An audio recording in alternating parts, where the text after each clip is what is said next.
First talk's going to be Joe, who's going to talk about some of our some code formatting. And, do we have a Wi-Fi? Oh, it used to be. Yeah, it used to be there. It's guest bazaar, I believe.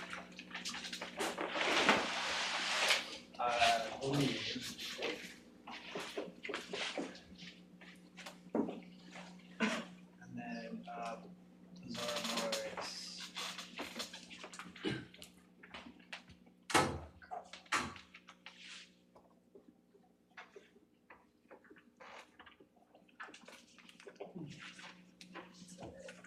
I think that's right. If it doesn't work, let me know. Right. Thank you, Love. So if you've ever gone to a code review and there's always that one person in the room who you're just scrolling past stuff and they say, they say, did you use a bitwise OR instead of a logical OR on line 48? And you're kind of going, this passed unit test, but it doesn't pass code review. And there's always that one person who's going to find it. And even worse, you go bring up the unit test because those all passed. And of course, you never cut and paste anything into unit test files, but you did that one line. And he's right there back again. Single bar, not a double bar. And you're kind of going, great. That person, you never have to deal with them if you're using ESLint. Because that's what ESLint can do for you. It can tell you, hey, bitwise ORs, those aren't very common. You've got a rule that says, hey, tell me when those show up. So you see it when you're writing the code, not after you wrote the unit test, not after you dupe that line into your unit test to make it even worse. But you're able to get that interactively as you're writing the code. And there's all kinds of things like that that are very important to improving both our code quality, but also our developer experience. Anything we can do to say, hey, can I have that little voice that gives me reminders, tells me how to do things without it being something that ends up being in a code review kind of situation. That's just a good thing for everyone. So I'm Joe McIntyre. I'm an independent developer. I build React, Redux, backend, full stack stuff for foundations. So how to make foundations able to spend more of their money on delivering services through all the organizations that do this stuff out there and not spending all their time doing things like filling out grants and chasing down banks and chasing down IRS forms and getting all the right forms to all the right people. So I build software that makes all of that kind of an easy thing to do. And a big reason why I think that productivity is doable in that space, because it's a nice size space to build applications in, is by using tools like this that say, what's the number of errors shipped per 1,000 lines of code or whatever metric we want to use. That has to be very low when you're talking about people who just don't use applications very much. When you're using an application, they're going to use once a year, not every day. So code quality and, when that support call comes in, that's stopping them from doing what they need to do in their business. So that's why I think that these kinds of tools have been part and parcel of what I've done in software development for decades. And I think it's a reason why the ecosystem around JavaScript, having these tools makes the ecosystem better. So we all benefit from it.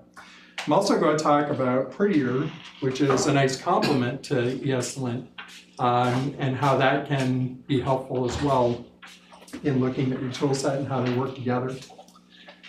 So what we're going to talk about is what are these two things? How do we use them individually and how do we use them together? And then how you can customize ESLint for your environment. So first, ESLint is a code quality and code formatting tool. So when you think about what does, I kind of described kind of that thing that it finds. You didn't write incorrect code, you wrote possibly incorrect code. A compiler will tell you when you did something incorrect. I meant to use, you know, a bar there, and I used an invalid character, and the compiler tells me. What the compiler can't tell me is, did you mean to use this instead of this? That's what kind of what a linter does.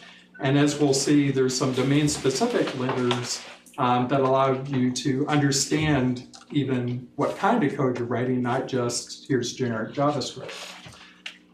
So the idea is that you've got this core function that gives you a platform for how do I define rules, and then how do I process those rules. And those are all driven by configurations. They can be configurations you find or configurations you do yourself. If you're using an editor, it's probably already got ESLint plugins available for it. If you're using tools like Create React App, or you're using any of the boilerplates out there for projects, they probably already have ESLint baked in. They've probably already got a configuration picked that's their default configuration. So even if you haven't consciously gone out and said, hey, I'm going to find out what this ESLint thing is, and I'm going to go find a configuration for it, you're probably already using it in at least some of your projects. And part of that is just because this is just one of those things that if you aren't using it, it's kind of one of those things that you just should be using. And there's utilities that enable you to run it from the command line, put in your build tools, all kinds of things that kind of support how do I use this very holistically, both as part of my personal development work, but also my work within a team and within a build process. And ESLint is not something that just showed up last year. When I first started writing JavaScript stuff, there were little things like JS hint and little things that basically were like what a compiler does for syntax checking any language, some stuff like that. There was things like JSCS that did kind of style things. So when should you use braces? Should you have to use braces? Should you have to put parens around return so you don't have to worry about automatic semicolon insertion causing a bug because you didn't have your return correct? So all kinds of little style things like that. And ESLint basically brings all those things together into one tool. So Prettier is this great code formatting tool.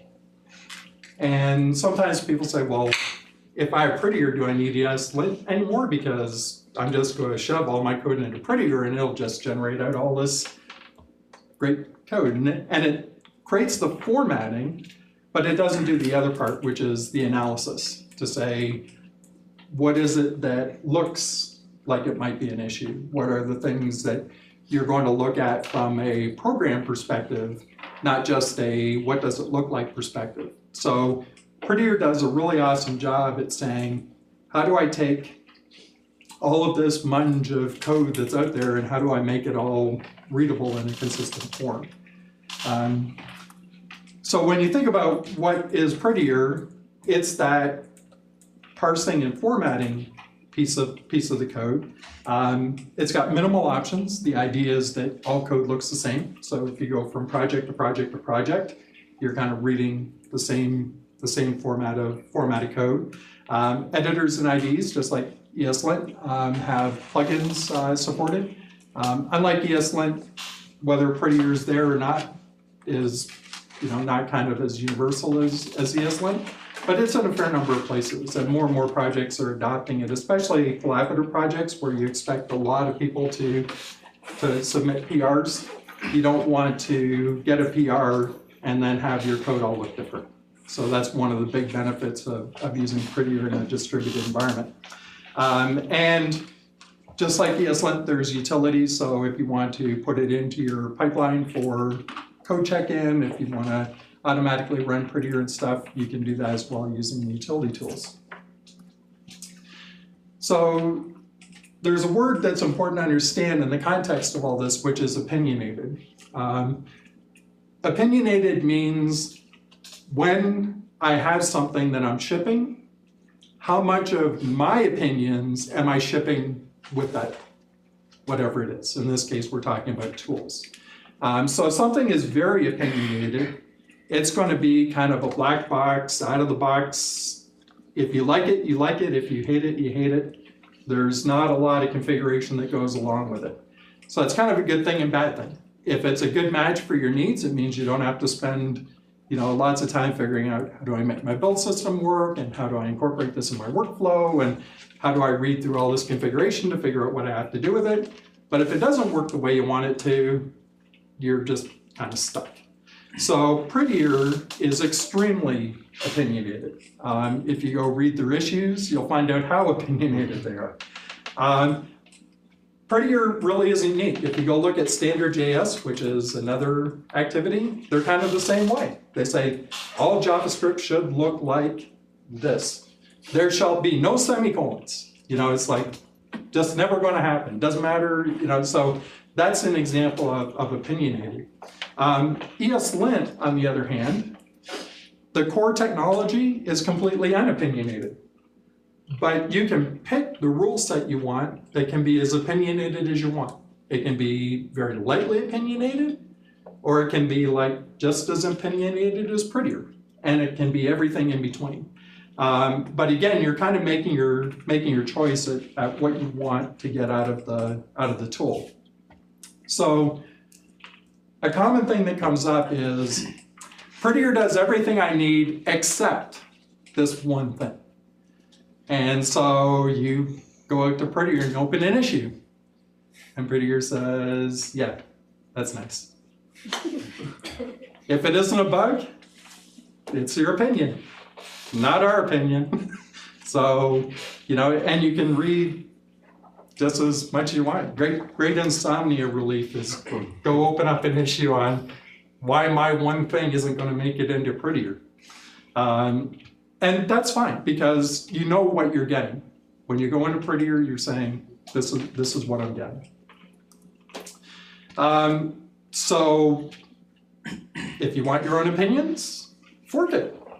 It's not a complicated code base to do a fork of and add things. Lots of people have kind of done their own little, I want to add one more thing to Prettier kind of forks. I don't know what you call it. Maybe you call it Prettier-er. If you think you've got the absolute best opinion in the world, maybe you call it prettiest. But again, if you're doing a fork of Prettier, you're really saying, I have my opinions, and that's what I'm putting forth, because nobody who adopts Prettier wants to adopt 1,000-line configuration files. That's kind of like the opposite of what somebody wants, right? So Prettier or a fork of Prettier or a similar project is going to be something you want or you don't want. And so when you think of these two things, sometimes the answer is, I want Prettier, but I also want, and that's where you can take Prettier and ESLint and put them together and say, okay, now I get what I want. And we'll talk about that. So that's opinionated. I think this word gets used a lot without a lot of context. So hopefully the word means a little bit more to you now if you've read that and seen it tossed around, but really didn't have a good context for it. So working together, you can take your ESLint configuration and you can say, hey, I want to use this configuration for all of my non-style stuff, and I want to use Prettier for all of my formatting stuff. And there are configs out there that you can get that basically say, hey, I want to add this to my ESLint config that basically turns off everything that conflicts with what Prettier is already doing. So you don't have to worry about the two tools fighting against each other. And that's a really useful thing. So especially if you're adopting Prettier, you're probably already using ESLint. That's a useful thing to plug into your configuration so that you don't end up with odd results. So you can run them serially. So you can run Prettier on your code, and you can leave your style options in ESLint and tell ESLint to run your style options after Prettier has done theirs. And that's actually really good if you've already got existing styles that you're using in your code base. And you've already got a whole team that already uses that style, and you're pretty close to what Prettier is giving you, that can be a good option, just to say, hey, I'm going to do Prettier plus ESLint after to clean up the stuff that I didn't like that Prettier gave me. In your editors, if you want to use Prettier sometimes, but not all the time, you can always use an editor plugin and interactively choose when to run Prettier. So you can go into Prettier, you can bring up a file that you want to prettify. So maybe you just got a file from some other team and you think it's a mess, just run Prettier in your editor, just let it reformat, save it into your code base. It might not be perfectly matching the rest of your styles, but it's a lot closer than what you got from that other team. And the other thing you can do is, let's say you just got this one file that Prettier just doesn't know what to do with. Maybe there's a bug or whatever. Then you can pragma Prettier basically to turn it on and turn it off for a file. So that way, if you're adopting Prettier, but you've got an unusual file that it just chokes on, you can always kind of exclude that file. So in practice, so I'm going to show you now some things that'll give you a little bit of an idea of what kind of a before and after. So I've got this little project, just one of my personal side projects, and so I ran Prettier on it. So personally, I'm close to using Prettier, but not quite, and I'll tell you why. And I don't know if I'm close to making a fork to deal with some of this stuff, or close to writing PRs and seeing if they make it through, or just writing some local stuff and do it. But I see like the value in Prettier, especially when you're munging through code that you wrote a year ago, and you're kind of going like, oh God. And this is for somebody who's extremely disciplined. So when like my ESLint config stuff, you'll see. There's just some times when you just really want to just have the tool do it for you, not you do it for yourself. I'll go through a few of those things. So one thing that you'll notice is, so when you run a new project, and this is Adam, and everything that's orange is where after it went through, Git says that's a change file. So you see that just running Prettier is hitting like, you know, most of the content except for, you know, oh, we're in lib, so let's go to application components. So you see that most of the files have some touching done to them that are not index.js. Because a lot of times you'll have small differences. So for instance, one of my personal style things is a function is followed by a space before the paren. Because I look at, you know, functions are verbs and your variables and objects are nouns, and those all have spaces on both sides. Maybe that's just my old C++, and Java days, but that's just how I write. So when I run Prettier and it says, yeah, there's no space between those two things, that's going to hit like almost all your files, right? So when you run Prettier the first time and you do git status or you look at your change things, it's going to be like, everything changed. But in reality, everything might have changed in just very minor ways. So if you then look at, after running ESLint, where it then applies my styles, so my ESLint styles after running Prettier. So Prettier cleaned up a bunch of stuff. Then you see that, for example, in this, only about half the files were changed and half the files were just fine.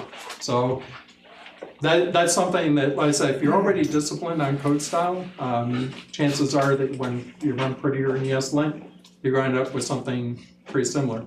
One thing that I do discover on a pretty regular basis, though, is that after running these tools, sometimes you find something that just looks better after you see it. So sometimes you think, hey, I've been doing this pretty well for a long time, and then you see it and you go, hey, that's actually a little bit better. Or you find the places where you've been inconsistent and say, hey, I could clean that up. So some examples where things don't work very well. So And this is where I think that it's important to kind of keep up with things. So if you're using styled components use template literals, a lot of functional programming style stuff for props, a lot of ternaries, a lot of multi-line stuff because you're writing CSS.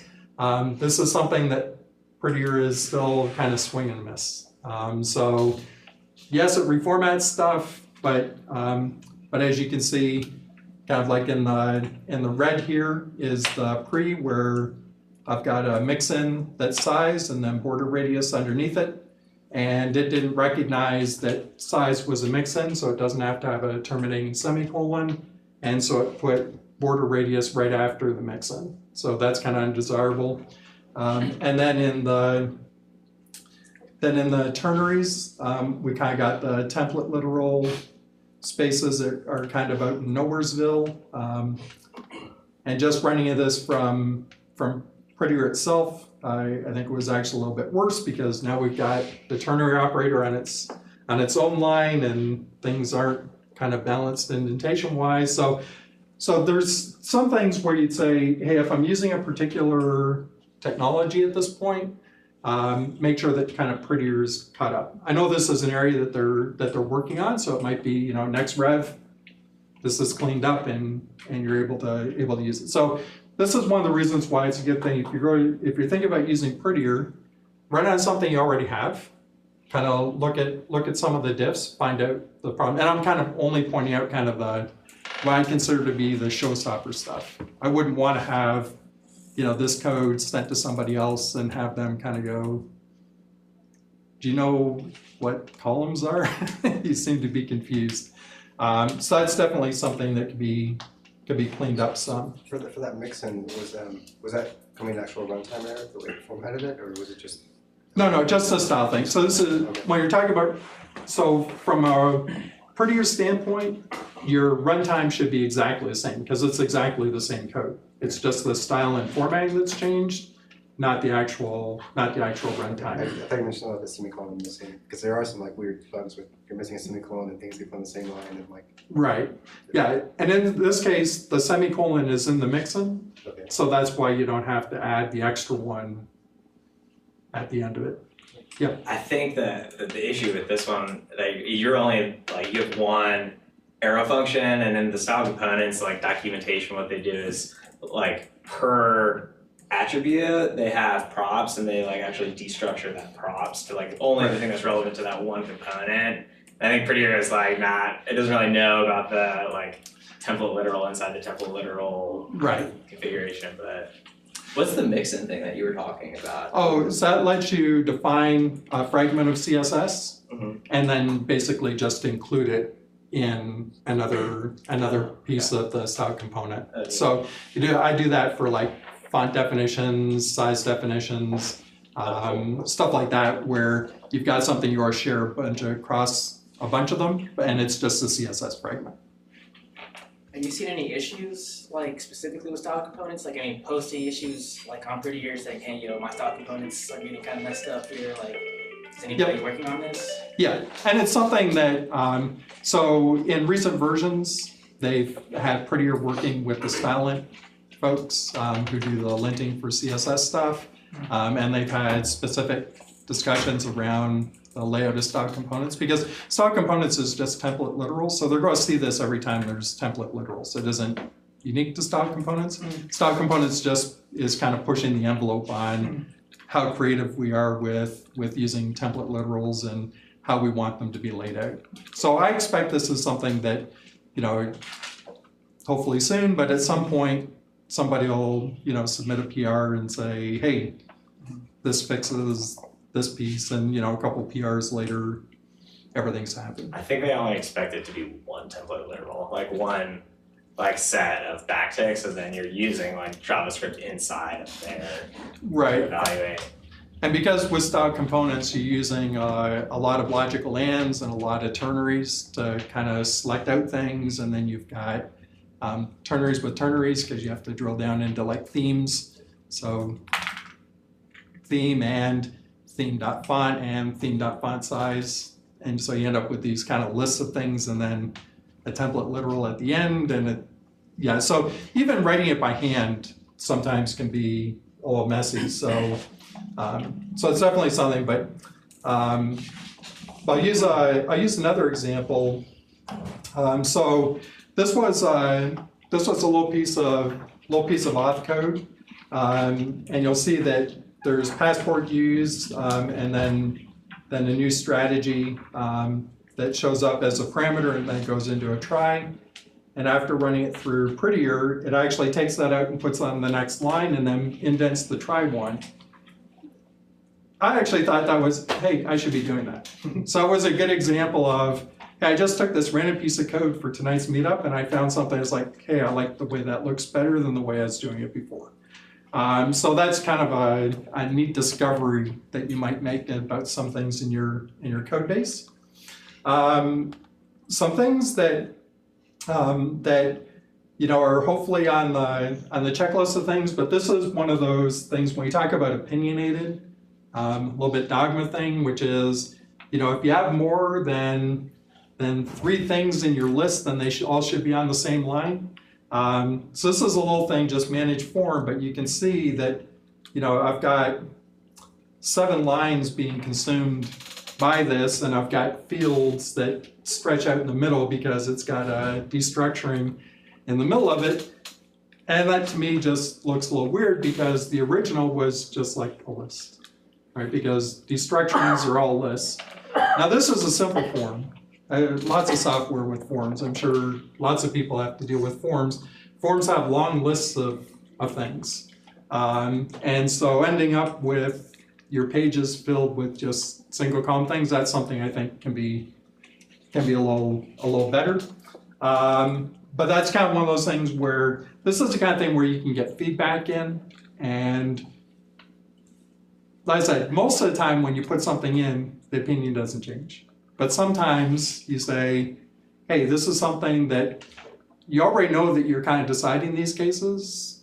Is there a way to do it? Another one is with, and this is going to come up a lot more as we start getting into imports being a real thing instead of just a Babel thing, and start seeing browsers is we're going to have imports with lists. No more kind of require all kinds of things.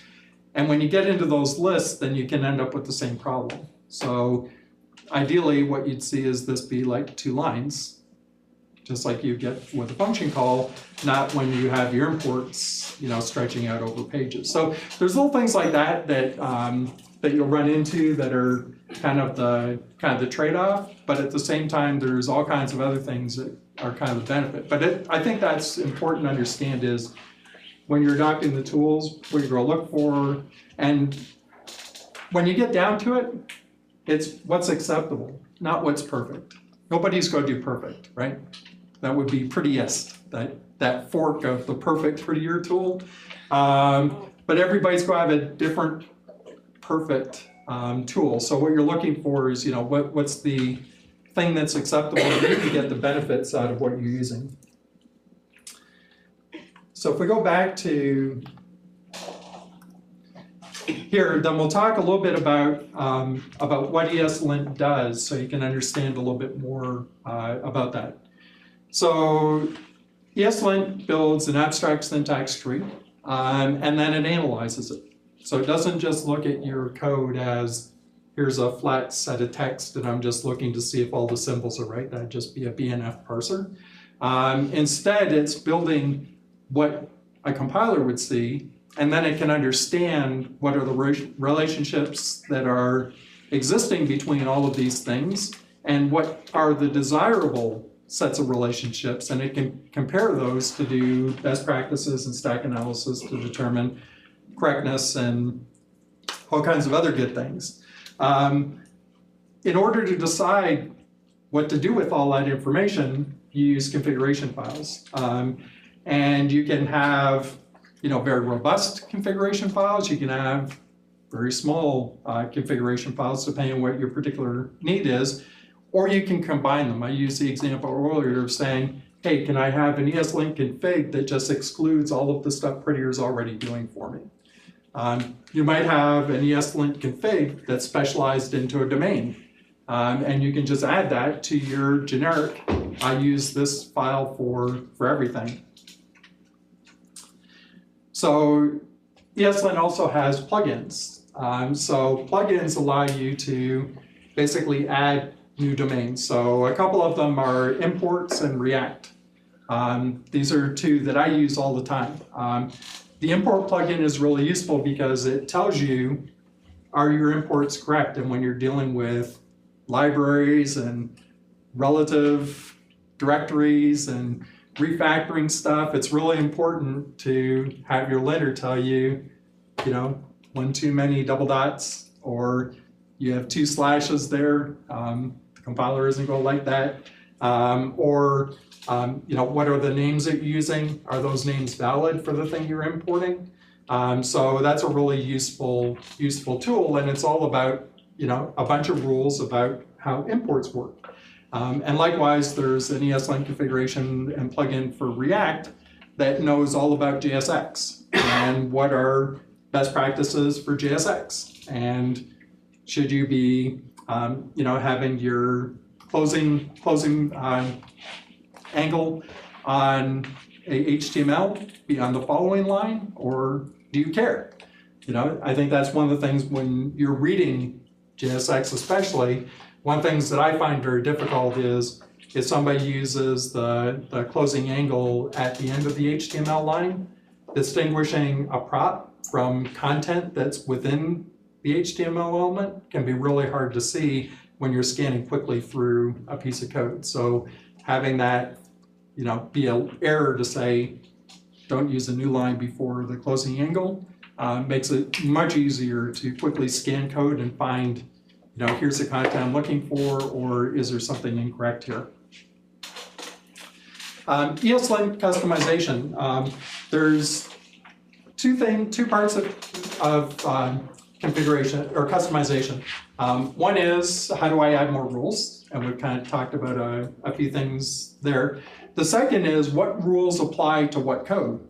And so you can put in ESLint rules inside each directory of your project. So this, especially if you think of test as a good example, if you use Mocha or Jest or any of the other test tools, they kind of have their own, I know that describe and it and test and things are all valid, but they're not valid. JavaScript, there's no function for the linter to cross-reference to say where's described. Those are things that are built in from a tooling perspective. So you can put an ESLint config inside your test directory and have it override your general ESLint config to deal with just the things for test without having that deal with the rest of your program logic. So I'll spend just a minute here showing you what config looks like. So if you build a whole config, so this is a config that if you're working in a team and you're sharing your configs, if you're using configs across projects, which is something that I do, I created basically an ESLint config that I put up on GitHub, and now in all my projects I can just reference that one config. There are 4,579, I think. It's written somewhere in the presentation. ESLint configs available to download from NPM. And the reason for that is because lots of companies, lots of projects have published their own configs, because if you have 2 or more projects, that's a great way to make sure that your projects are always staying in sync. One of the things you'll notice with those configs is usually the version numbers go up pretty quickly, because when you make a change, it's probably a breaking change. You're probably going to say, this is actually going to generate an error now on code that was using a previous version. So don't get scared away when you see like Airbnb's config is like at 17 or 19 or something silly at this point for its major version number.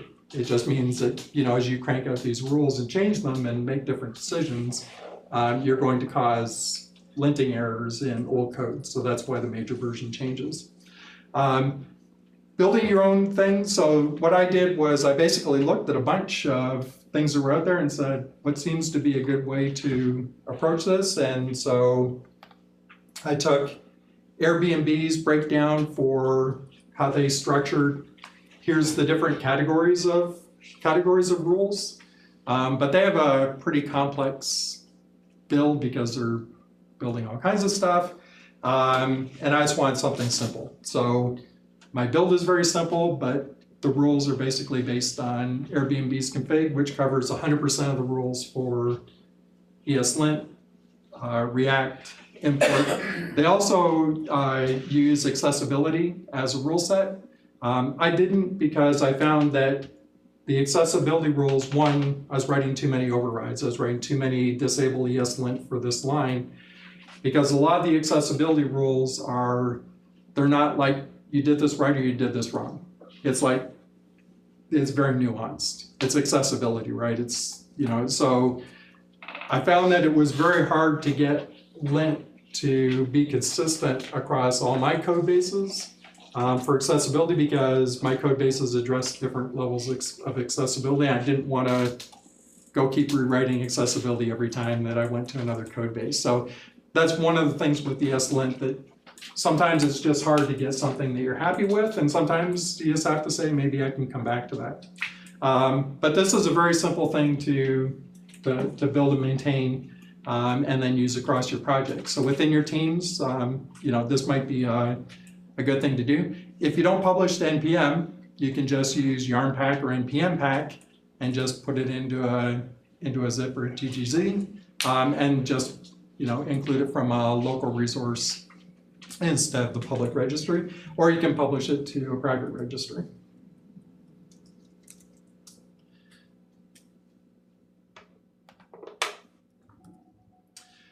So that's what's covered there. So wrapping up, use ESLint? Absolutely. There's really no reason not to use ESLint and get the value out of it. For what configuration to use, if you use, like I said, if you use create React app or use a boilerplate, you already probably have a configuration there. You can go look at a configuration like Airbnb's, or you can just look up ESLint config, and you'll find lots of blogs and stuff about configurations that are out there available to you to use. For Prettier, it's a little bit more nuanced because if it does what you need it to do, it can be a great fit and absolutely just use it. If it's not quite what you want, but ESLint can make up the difference, then that's a good avenue to go as well. If it just isn't there, but it's where you want to go, the benefits are where you want to go, but Prettier just isn't the right implementation for you.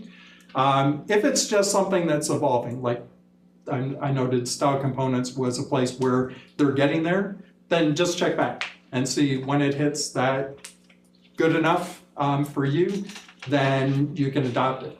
Or you can look at a fork. Look at somebody else who's got a different set of opinions, but you want the same benefit out of it. So at the end here, if you download the slides after, there's some reference materials to talk about installing ESLint, adding the script to your package JSON for linting and formatting, and running the tools.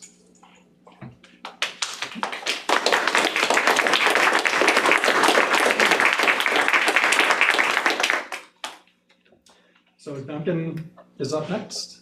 Oh, go ahead. I had a quick question. I was wondering if you had played around at all with the workflow of just using the Prettier plugin for ESLint. It kind of just like brings all of the Prettier in as like ESLint rules, so you could override them individually. Or I found that it was like a little bit more portable because like all your Prettier config and everything just lives also in your ESLint config. You're not like running two separate things, but yeah, there's definitely a lot of ways to put these things together, and some of the plugins, so like Atom and VS Code both have plugins that already combine the two. So you just like Atom Prettier has a configure option that says ESLint integration, and that does it right out of the box. So you don't even have to do any additional configuration for it. So yeah, and there's configs out there that are Prettier as it is, and Prettier plus other things that I liked, kind of configs out there for ESLint. So yeah, it's definitely a space where there's a lot of options to kind of suit the different workflows. I think importantly, you know, this was one of those things where I think the kind of introducing opinionated and saying it, everybody has their right definition for what the right thing is. And if you look across enough of them, you'll probably find somebody who's a kindred spirit to you and what problem you're trying to solve and what problem that they solved, and you'll find that config. But yeah, absolutely. And one of the things that I look at is from my personal adoption of Prettier, I'm pretty sure that when I adopt Prettier, it's going to be Prettier plus ESLint for a few of those things that are just not quite there. And if at some point those become, you know, a small enough number, I'll probably just do a little fork and just add the 3 things I want, and you know, and I think that's going to be very common because there is a significant performance difference. So when I ran Prettier on the little app that I showed you, so Prettier just on its own took 2 seconds to reformat the app. Prettier plus ESLint took about 12 seconds. Part of that is because I didn't like strip down the ESLint config just to be formatting, but Prettier is built to be really performant. So it's built to, you know, run on check-in and convert your code base and things. When you're running it a file at a time in an editor, you aren't going to notice the difference between 40 milliseconds and 60 milliseconds. But if you're doing this and you're chunking through lots of code all the time, like if you're using a code generator in your build process or something, then maybe that's not a good fit. But almost anywhere else, the difference is not going to be significant. So using the two tools together is fine. Yeah. Are you using a rule about const versus let in your? Absolutely. Yeah. What's your preference?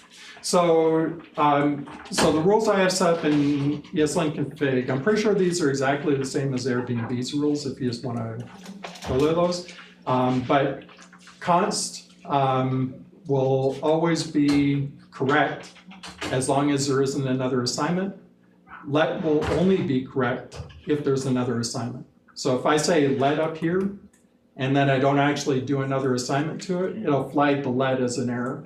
One of the real common things, and this is great when you're refactoring or cranking through code, you have lots of empty spaces, right? Because you use let up here thinking that you'd reuse it, or you accidentally say let variable and then make it an array. And of course, you never change the array, you just add to the array.